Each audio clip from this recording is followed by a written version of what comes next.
after money. The NBA, they're trying to change to a midseason tournament, change the ending of basketball games. I don't know if you want to do that and keep fooling with your product that's making all these billions of dollars in revenue. Do you really want to run people off at this point? I don't know, Eric, because you've got a product now like the XFL that's coming out there. Now they're 2 weeks in to their product. So we got to talk a little bit about the XFL at this point, because this is a time of the year where most of the time, all the eyeballs, all the news are on the NBA, but there's been quite a bit of chatter about the XFL, Eric. And I got to ask you, so far, 2 weeks in, has this product been better? Has it been worse? Or has it been about what you expected it to be? That's a great question, because I think I expected the worst, and that was partially formed by the most recent stint with the AAF, and then, of course, the previous stint with the XFL. And so we didn't know quite what to expect, although now teams had a lot more with social media and Instagram. You could see their pre-season workouts, the players that were going to be on their roster. They did a lot more with, just activating their fans for the season. So I think it was a different time and probably a higher level of player. It's not quite like The Replacements or something like that, the old movie. These players are guys that have, some of them have previous NFL experience, previous AAF experience, definitely college football experience. You've got a guy on the defenders like a Cardale Jones, who by all accounts is really a good quarterback. So better than most, I would say, and definitely not a guy just off of his couch. And I think the product overall, I've watched a lot of the games in the past 2 weeks, and I think they're better than I expected. Now, the team that I decided to root for had a nice win in week 1 and then got absolutely destroyed by your team in week 2. So I still don't know what to make of the game overall, in terms of, I don't know enough about the players to know, is that what I should expect? Was week 1 a lucky week? Was week 2 the norm? We're still not into it enough to know yet how good these rosters really are, because there's still so many names up and down the roster that aren't recognizable. And I think you'll learn that over time, just like you do with the NFL rosters, if it sticks around long enough. The thing I like to see is the fact that the NFL, a lot of reporters, a lot of talking heads, a lot of previous NFL players, it just seems to me, again, from a Twitter perspective, Instagram, there's a lot of NFL people following along with what the XFL is doing. And I think that pumps it up a little bit, gives it a little bit of credibility. And then some of the neat things that the XFL has done, I think does engage the fans a little bit. And there's plenty of time to tweak some of these things. I found some of the things really interesting. I found a couple of things a little bit annoying, but they have time to tweak those things throughout the season if the football product is good. It all comes down to expectation, right? You and I are both in sales. We both have sales quotas. We both have a number we have to hit. And so we know what our budget is for what is considered successful and what is considered missing the mark. And, you talk about the XFL and what kind of views they're getting. And it was great in week 1. It was still pretty good in week 2, but I don't know what their forecast was. Are they way above where they even thought they'd be? Is their revenue? I know a lot of their merchandise was sold out right there on week 1 of the season. So they clearly underestimated the amount of stock and demand that they were going to need. And so I think overall it's been a success so far. It's been better than I thought it would be. And that's based off of the fact that I really didn't have a lot of interest in the AAF. It wasn't something I felt like I wanted to turn on and see. I wanted to watch the XFL. I wanted to see what the product looked like. I wanted to see how the stadiums looked, what the fan reaction was going to be, how it looked on the field. And I like a lot of the things that they're trying to do with the game. I like their kickoffs, the way that they've changed the rules for that. I think that's something that you might see the NFL start to look at, or maybe tweak it a way that they're doing it, add something in like that. They have the multiple conversions after the PAT that you can get 1, 2, or 3 points. So they've added some fun rules in about the games, the in-game interview with players right when they come off the field, if they've done something good, done something bad, listening to the referees get to decide calls and what's going on and some of the conversations that go on there. And then, Eric, I think they're benefiting from the fact that, especially from when the XFL initially launched and even last year with the AAF, you've got so much more now with mobile betting and daily fantasy sports that are playing out, where you're getting a base of people that are watching this that just want to have something to bet on. because they either don't like to bet on basketball because it's so volatile, and they just want to sit down on a Saturday or Sunday and throw a couple bucks on a game, and then they're invested and they watch it. And the XFL has bought into that.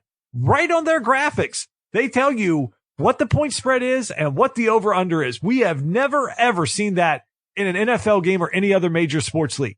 But we know it's going on. It's always funny to listen to a guy like Al Michaels call a game because he always makes those comments kind of that you got to listen for of the point spread and what's going on, and the fact that late in the game when it seems like it's out of reach and no one cares. Oh, there's people that care out there. There's always someone that cares of what's going on in these games.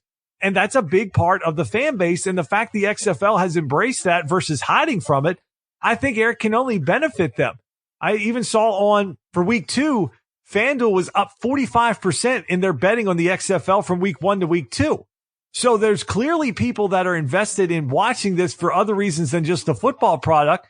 But if they watch the game and they're entertained by it, which I think most people seem to be so far, that can only lead to eyeballs, at least sustaining viewership, and then allowing some of these guys like a PJ Walker that's in Houston to start to kind of separate themselves as a star and someone that people are talking about. And then that gets more eyeballs on it. And if the league can sustain itself where some of these guys can pop up, can start to make some plays, can start to separate themselves as sort of a star of the league, and maybe even start to get some, well, is this guy worth an NFL roster spot?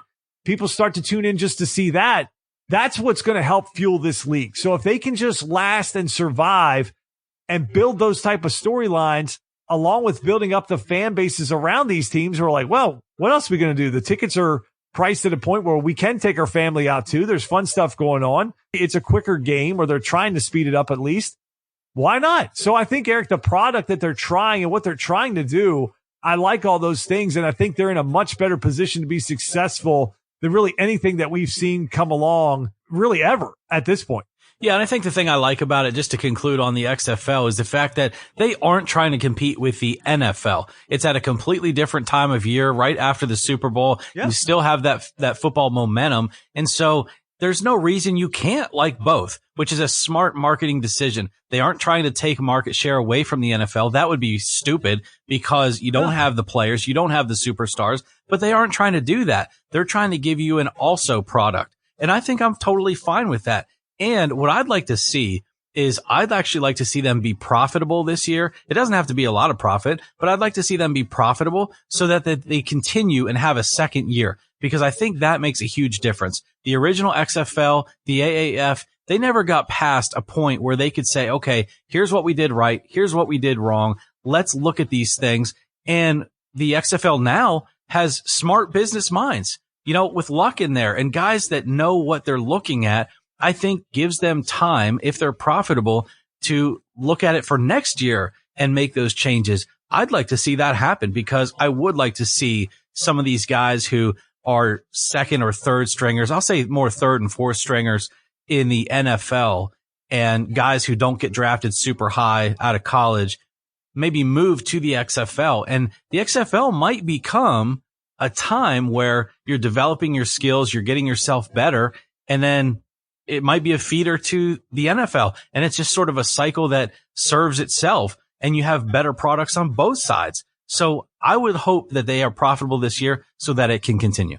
The one thing that they have going for them is they have good TV partners in ESPN, ABC, and Fox and FS1. And right now, there's just not a lot of live content out there outside of basketball. So if you can throw one of these games on spots where there's just nothing going on right now, and people are sitting around, Eric, that can only help them, because with the AAF, like, you would try to find stats for those games, and it would take multiple page clicks to try to even just find game scores, much less what the statistics were of guys or just information about the league. So the fact that the XFL is getting covered by ESPN, they're showing things on SportsCenter, that is only going to help the health of that league.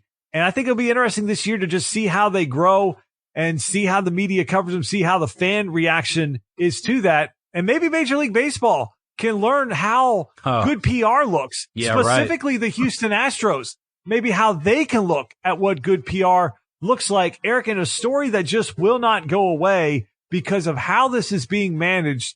This story just continues to have legs. And when you have LeBron James come out on social media and criticize Major League Baseball, criticize Rob Manfred for the way that he's handled this, the way that basically his players have lost respect for him for the way he's managed this situation, it's just brought more and more of a firestorm against Major League Baseball, against the Astros, and specifically Rob Manfred for the way this has been handled. But Eric, the Houston Astros came out, they have a press conference and somehow managed to just shove their foot so far into their mouth that I don't even know how anyone heard them speak. So who in the hell is managing the PR for the Astros at this point? Did they just get like a high school intern to come in and just start throwing some ideas on the wall? Is there actually someone in that organization that gets paid to do this? It's possible that maybe they're in cahoots with NASCAR. I don't know. No, but seriously, their PR departments anyway. No, but seriously, you're right. I mean, this thing just keeps getting worse, and maybe not worse for the details of how the cheating happened or what happened, but it's the scandal that won't go away because the people who want to admit no wrong or admit half wrong or just continue to minimize the damage, minimize the fact that guys like Aaron Judge, who didn't win MVP because Altuve did in 17, or the Los Angeles Dodgers, who didn't win or have a chance to win the World Series fairly because they were cheated out of it. And then your commissioner talking about a piece of metal for the World Series trophy. I mean, it's just handled so wrong from every single aspect. And then you have the Houston Astros, who just are so corrupt in the way that they are looking at this. It just drives you away. And we talked about this before, how certain things will drive you away. This is driving me away for a team that I was excited for in 2017. I think that's actually part of what makes it personal for me and bothers me, is that when the Royals were in it, I cheered for the Royals because it was a great story. When the Cubs were in it, I cheered for the Cubbies. When the Astros were in it, I cheered for the Astros because it's a great story. It's good for baseball. It hopefully can move the needle, although we've seen the Royals go back into sucking again. But you know what I mean? It's something to pay attention to. And then you find out it's all for naught. Then the Red Sox win the next year and, oh, they were cheating too. Baseball could not handle this worse. And they have a commissioner who can't wrap his arms around this, take responsibility, put punishments in place that make sense. And I don't know if there needs to be reparations made, if the MVP trophy needs to be stripped and given back to Aaron Judge. And yes, I said back to because he probably should have won it. Guys whose careers drastically changed. Now there's lawsuits from pitchers who say, well, I mean, I haven't played in a game since then, and it's because no team has picked me up, and it's because of the performance that was altered because I faced the Astros. Like, this thing just has so many tentacles, like you've talked about before, and Major League Baseball just can't handle it right, and it's disgusting. And it's even disgusting how some of the Astros fans keep defending their team. I just don't get it.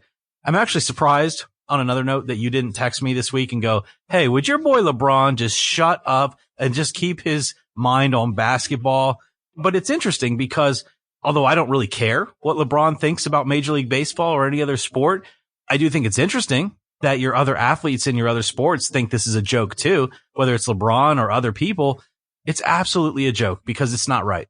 Well, number one, I don't care what LeBron thinks, but a lot of other people do. So when he speaks out on it, it's going to get picked up and it's going to run through that news cycle from the fact of his comments on it, that you do have a star from another sport that's now speaking out against the commissioner of another major sporting league.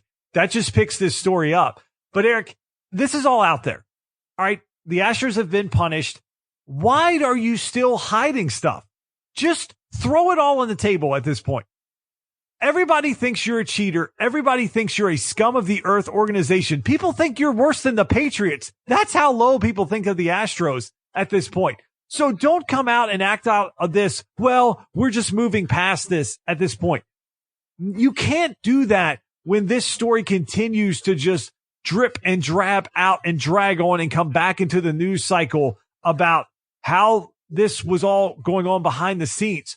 Just come out and say what you were doing, get it all out there, and that's how you put an end to it. You don't put an end on it trying to hide it, and in the same week stories are coming out in the Wall Street Journal and in the Athletic, and people are talking out about it, and you're pissing more players off.